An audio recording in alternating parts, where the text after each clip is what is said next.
So look at that. She's broke loose. See that crack? But she didn't break right loose. So I'm going to give you a whole lot of tips here.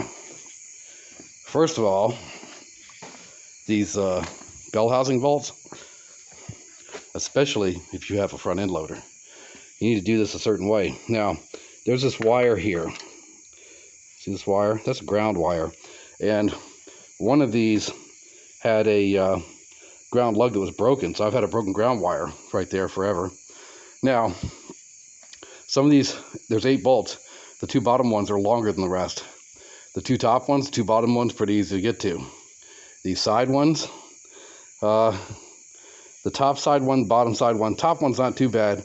If you have the loader, that one right there on the right side, it's a bear. It's right above the suction tube.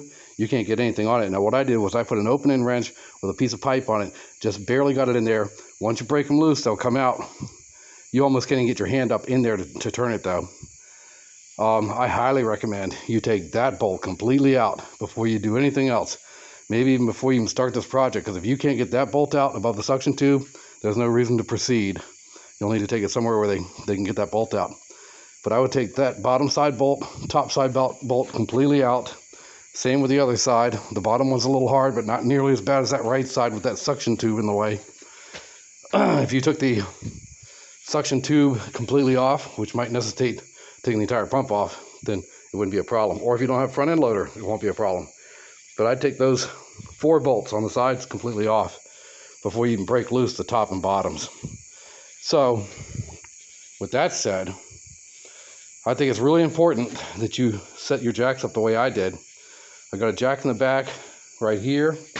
That's the jack that's going to roll away. I have 2 teeny tiny cheap $20 jacks right here that only hold 2,000 pounds. They're under the loader.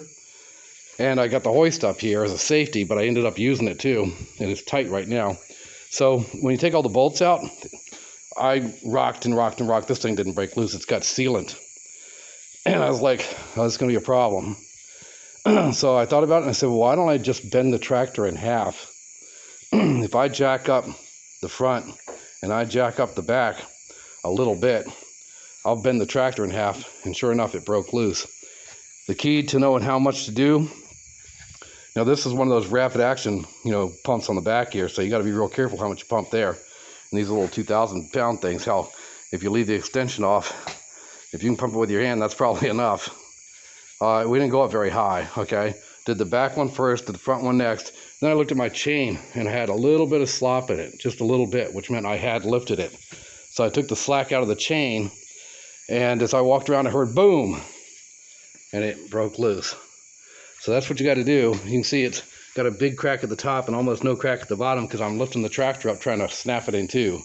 So now I want to lower it back down and get rid of that because it'll be binding when I try to pull it out. So that's it for now.